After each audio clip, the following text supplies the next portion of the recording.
कशा आहात विद्यार्थी मित्रांनो, कसा चालू आहे अभ्यास? तर युनिव्हर्सल कोचिंग इन्स्टिट्यूटच्या डिजिटल प्लॅटफॉर्ममध्ये आपलं सर्वांचं मनापासून स्वागत आहे. तर मित्रांनो, इयत्ता 8वी स्कॉलरशिप मधील बुद्धिमत्ता चाचणी जो विभाग 2 मध्ये येतो आणि 50 प्रश्न येतात आणि 100 मार्काला येतात.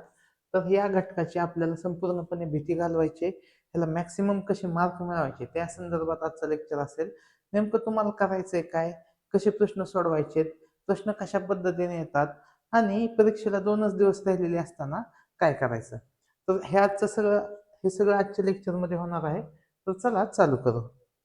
मग बघा, याला सिलेबस आपल्याला कशा पद्धतीने दिला आहे. तर सिलेबसमध्ये जर आपण व्यवस्थित बघितलं तर इथं सगळ्यात सोपा भाग कोणता असतो, तर तो असतो आकृत्या. आणि प्रत्येक घटकामध्ये आकृत्या आहेत. प्रत्येक घटकामध्ये आपल्याला आकृत्या दिसतात. जवळपास स्कॉलरशिपच्या पेपरला 13 ते 14 प्रश्न आकृत्यांवर येतात. किती? 13 ते 14 प्रश्न, म्हणजे 26 ते 28 प्रश्न आकृत्यांवर येतात. तर हे मार्कच घालवायचे नाहीत. तुम्ही जर सोपे सोपे आकृत्यांचे प्रश्न केले तर तिथे मार्कच जाणार नाही. आता मुलं घाबरतात कशाला? सगळ्यात जास्त ह्या टॉपिकला ते 12 मार्क, आणि आकृतींचे पृथक्करण हे सगळ्यात सोपा टॉपिक आहे. 10 मार्क मिळतात इथं. लपलेली आकृती शोधणे, घडीची आकृती, तंतोतंत आकृती, अपूर्ण आकृती 10 मार्काला येतात. म्हणजे आकृत्याचे पृथक्करण म्हणजे 10 मार्क. हे 10 मार्क आणि हे 6, 10 आणि 6 16. प्रतिबिंब प्रतिमा, तर किती सोपं आहे. 16 मार्क इथंच आकृत्यांचे झाले. ठीक आहे. परत 16 मार्क झाल्यानंतर आकृत्यांचे आपण बघितलं तर इथं एक एक एक, इथं 3 तर सहज आकृत्या आल्या. परत इथं एक आकृती आली. म्हणजे नाही म्हणलं तरी 26 ते 28 मार्काच्या आकृत्या दरवर्षी येतात. आकृत्या जर सोडवल्या तर तुम्हाला टाइम मॅनेजमेंटचं काहीच म्हणजे अडत नाही. आता अंकांचा वापर आणि अक्षरांचा वापर मनोरे हे 6 मार्क फिक्स आहेत. हे 6 मार्क फिक्स आहेत, एकदम फिक्स आहेत. म्हणजे हे 28 आणि 6 पकडलं तर इथं 34 मार्काला गेलो आपण. किती मार्काला गेलो? 34. त्याच्यात काही अवघड नाही. आणि मग राहतंय काय, की हे विद्यार्थी कशाला घाबरतात? रांगेतील स्थान, दिशेवरील प्रश्न, दिनदर्शिका, ही विनाकृती गणिती कोडे. तर हे तर काय आलं? सोपाच भाग आला. ठीक आहे. हे सोपाच भाग आला. परत गणिती कोडे आपल्याला संख्यावरूनच सुटणार आहे. आणि मग हे सगळं आपण करत असताना की पेपर कशा पद्धतीने येणार आहे, काय येणार आहे आणि आपण सॉल्व कसा करायचा हे आपण पहिलं बघितलं पाहिजे. आता तुम्हाला मी दाखवतो की आपण जर गेलो आता फक्त आकृत्यांचे, मग बघूया प्रश्न किती येतात. हा एक आहे, दुसरा, 2, 3, 3 आकृत्या झाल्या. त्यानंतर ही आकृतीच म्हणावं लागेल 3, 4, 5, 6, 6 प्रश्न झाले बघा आकृत्यावरचे. ही ठोकळ्यावरचे 2 येते तर सोपेच असते 6. ही 2 बघू आकृत्या. 6, 6 आणि 2 8 पकडूया. 8, 9, 10, 11, 12, 13. 13 आकृत्यावरचे प्रश्न आले म्हणजे 26 मार्क कसे आहेत? हातचे. एकदम 26 मार्क हातातले आहेत आणि सोपे सोपे, काय असं अवघड नाही. आता इथं जर आपण बघितला कागदाला घडी घातली असता, घडी उलगडल्यावर ती कशी दिसेल? बघा, हा पूर्ण डॉट आहे. डॉट काय अर्धवट होईल का? नाही होणार ना. डॉट अर्धवट होणारच नाही. ऑप्शन एक येते, डायरेक्ट येते. आता तंतोतंत आकृती विचारली. आता तंतोतंत आकृती काय अवघड असते? तिसरी चौथीतला विद्यार्थी काढेल तंतोतंत आकृती. कोणती आकृती तंतोतंत? आता इथं बघा, इथं त्रिकोण आहे, इथं गोलच दिलाय, चुकलं. इथं त्रिकोण आहे, इथं आलं, इथं वेगळीच आकृती दिली. म्हणजे किती सोपं आहे ते. आणि हे 8वीला विचारलं जातं. आणि मग विद्यार्थी घाबरतात की सर 8वीचा स्कॉलरशिपचा पेपर बुद्धिमत्ता. अरे तुम्ही बघा तरी एकदा नीट, हे अवघड आहे का सोपं आहे? आता बघा 75 नंबरचा प्रश्न, लपलेली आकृती आपल्याला शोधायची. तर काय येईल बघा, कोणती येईल? तर आपण काय करूया की एक एक, हे असा भाग आहे का बघा कुठं? हा भाग, हा भाग म्हणजे कुठं आला? ह्या त्रिकोणात आला. हाच त्रिकोण येईल, ह्याच त्रिकोणात तो भाग येईल. मग तिथं काय? हे चिन्ह आहे, ते चिन्ह आहे. ठीक आहे. कोणतं आहे? हे आहे का? गोल येईल का? हे येईल का? कोणतं चिन्ह आहे? हे चिन्ह आहे. वरती स्टार आहे, खाली हे. म्हणजे पर्याय क्रमांक 3 आले. म्हणजे आकृतीचे प्रश्न एकतर येतात सोपे आणि सहज सुटणारे. आता हे 2 प्रश्न बघा, ह्याच्यात काय अवघड आहे का? 71, 72. तुम्ही वाटले सीता आकृती कंप्लीट करा ना. 1, 2, 3, 4, 5, 6, 7, 8.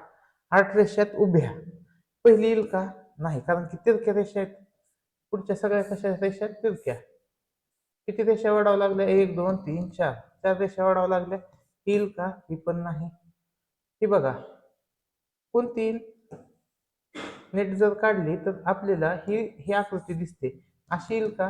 नाही. म्हणजे लगेच आपल्याला कळतं. आता ही बघा, ही तर हे जोडून हे जोडावं लागेल. त्यावेळेस आपली आकृती कंप्लीट होते. मग ते कशात दिसते? 1 मध्ये आहे का? 2 मध्ये आहे का? ते कशात दिसते बघा? ते पर्याय 4 मध्ये दिसतंय, 3 मध्ये दिसतंय का?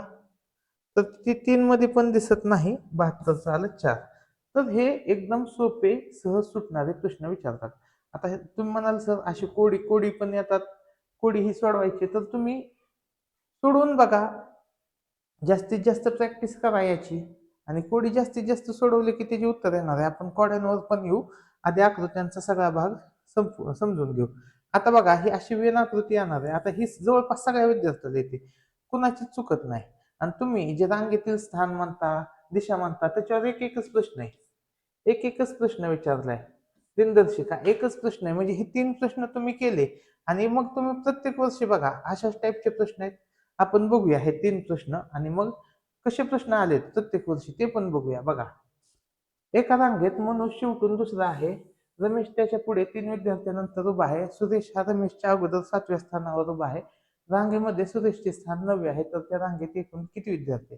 एकूण किती विद्यार्थी दिलेत हे विचारले.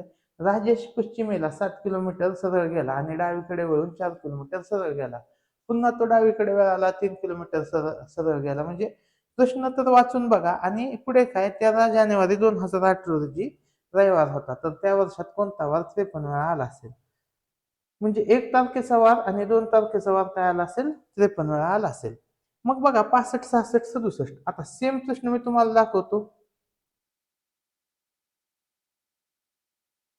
65, 66 वर 65, 66 नाही पण कितीच असतील बघा. 65वा तर आहे बघा. दिलेले अक्षरमालेत प्रत्येक गटातील दुसरे चौथे अक्षर घेऊन. हा नाही.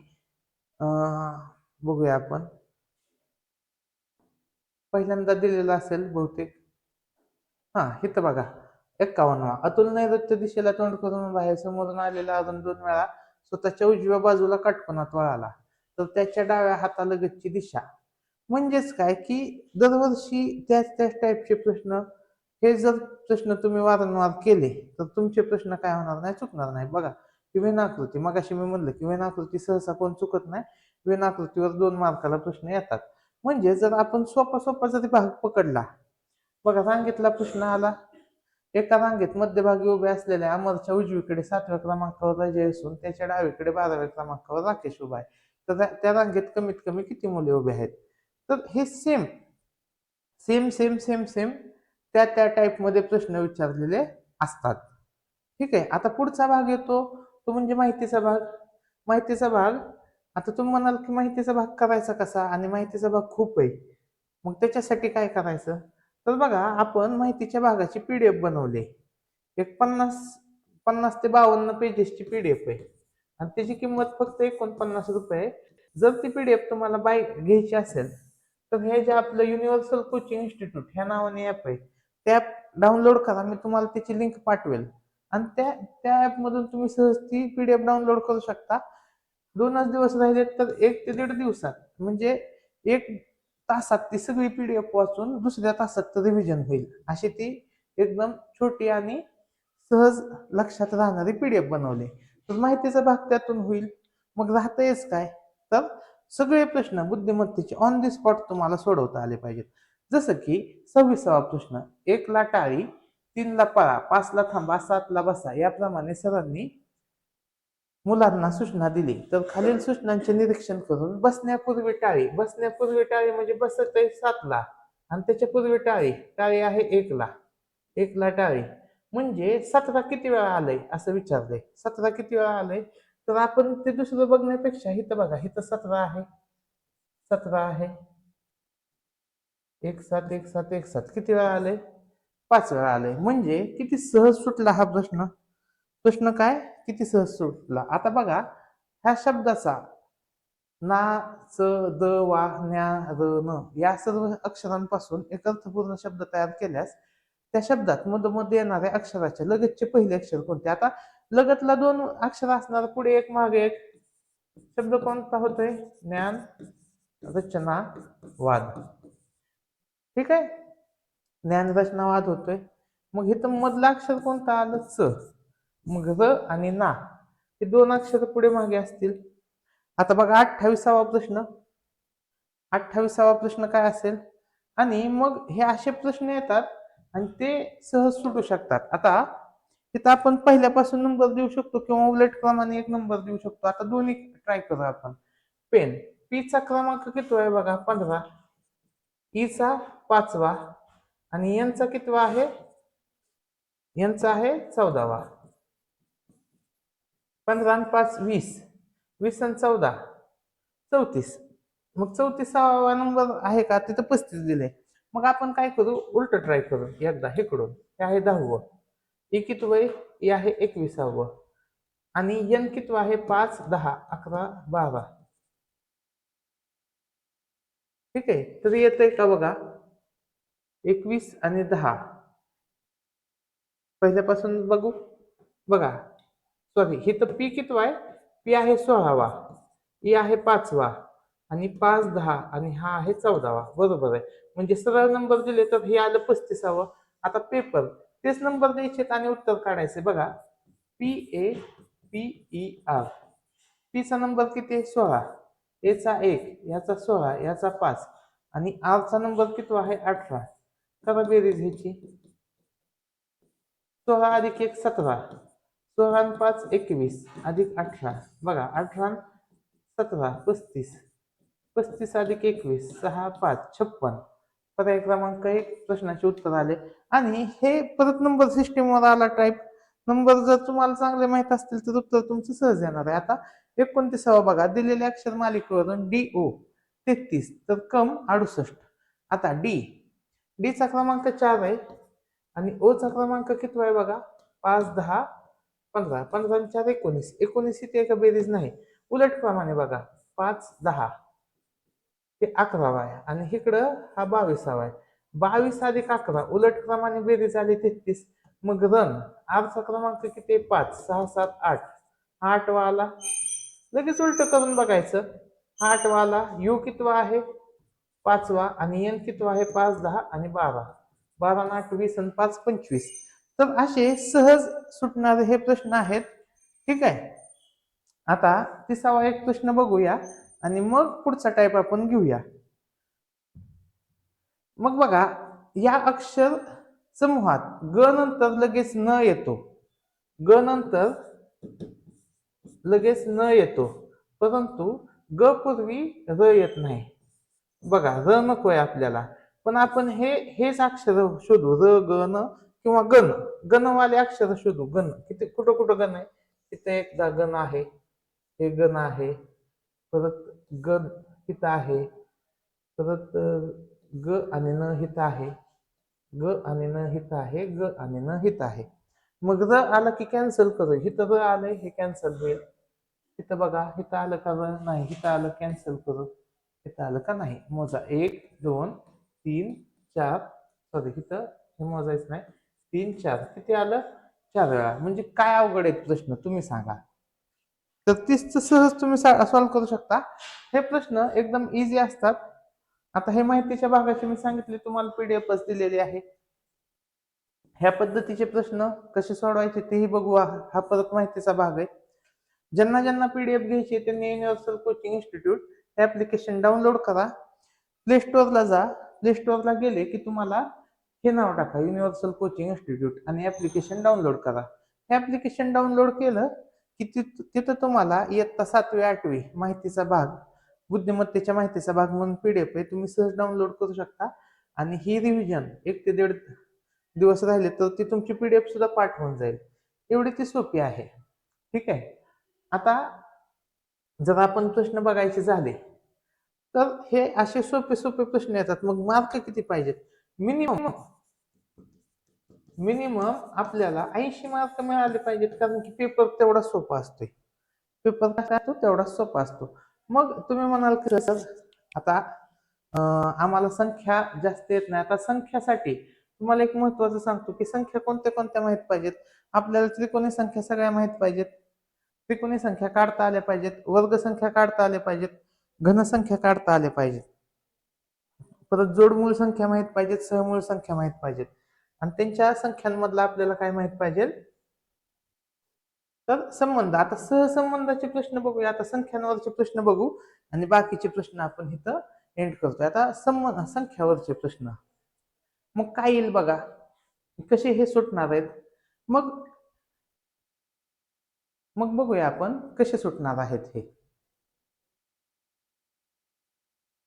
तर इथं जर बघितलं, मी एकाडे एक संख्याची बेरीज करतो.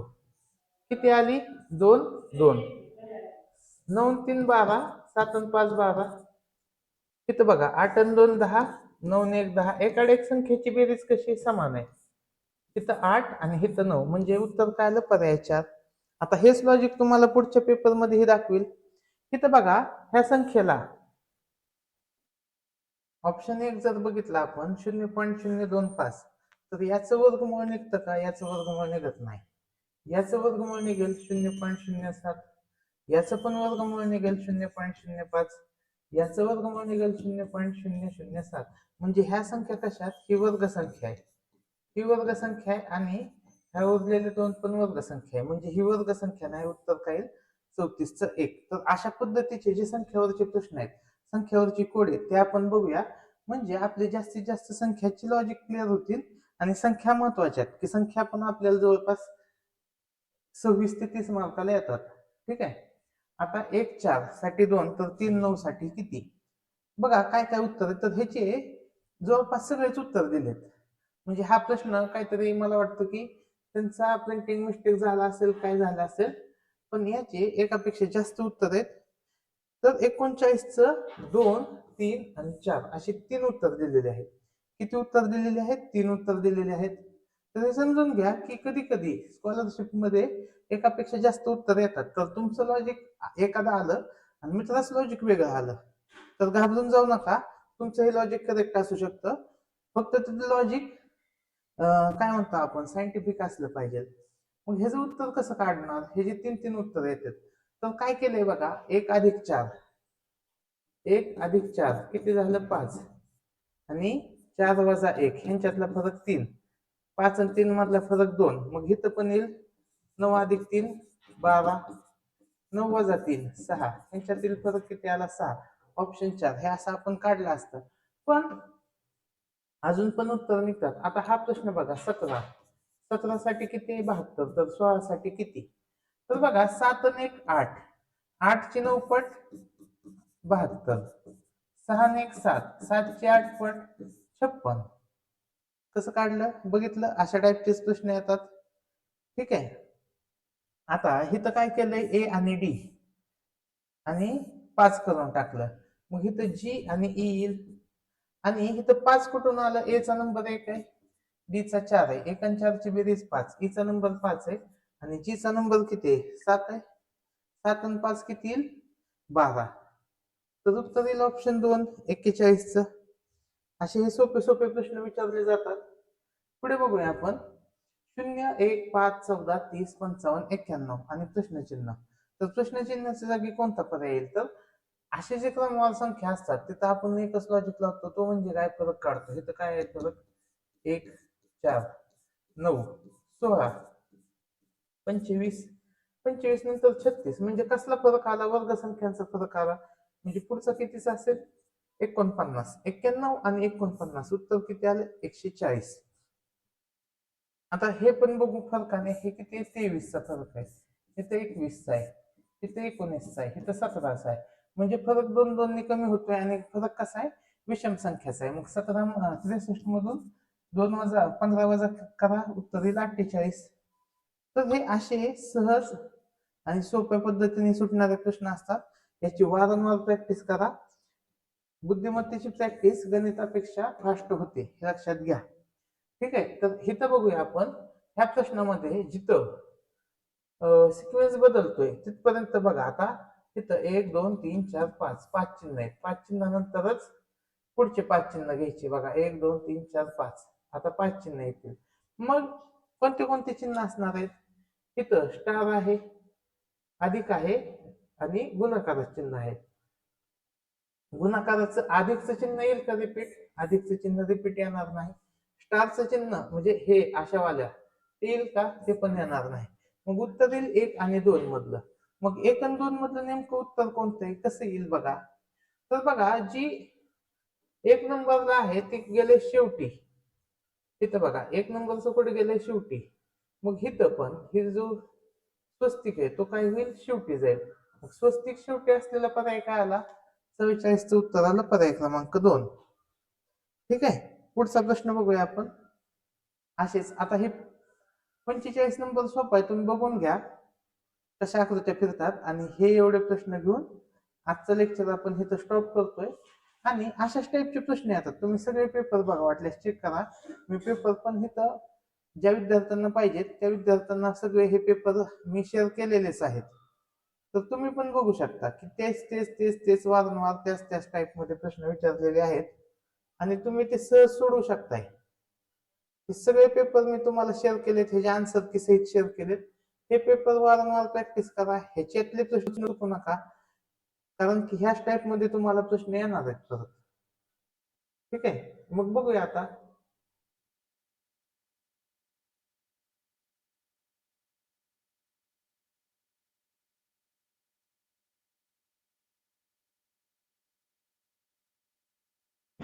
हे काही प्रश्न बघू. आता चुकीचे पद ओळखायचे. चुकीच्या पदामध्ये पण आपण काय करायचं? फरकच काढायचा. इथं बघा, 7 आणि 10 27, 17, 17 आणि 10 27, 27 आणि 10 37, 37 आणि 10 47, म्हणजे फरक कसा चालू आहे? योग्य चालू आहे. इथं 12, मग 10चाच फरक पाहिजे होता. 12 आणि 10 किती पाहिजे होतं? 22. इथं दिले 21, मग इथं 22 असतं तर इथं 32 आलं असतं, आणि 32 असतं, 32 वरून हे 42 यायला पाहिजे होतं. म्हणजे चुकलंय काय? हे 21 आणि 41. दोन चुकलेत, पर्याय 1 आणि पर्याय 3 येईल. किंवा तुम्ही सलग जर गेलेत तर 5 5चा फरक पाहिजे होता. ठीक आहे, आता 48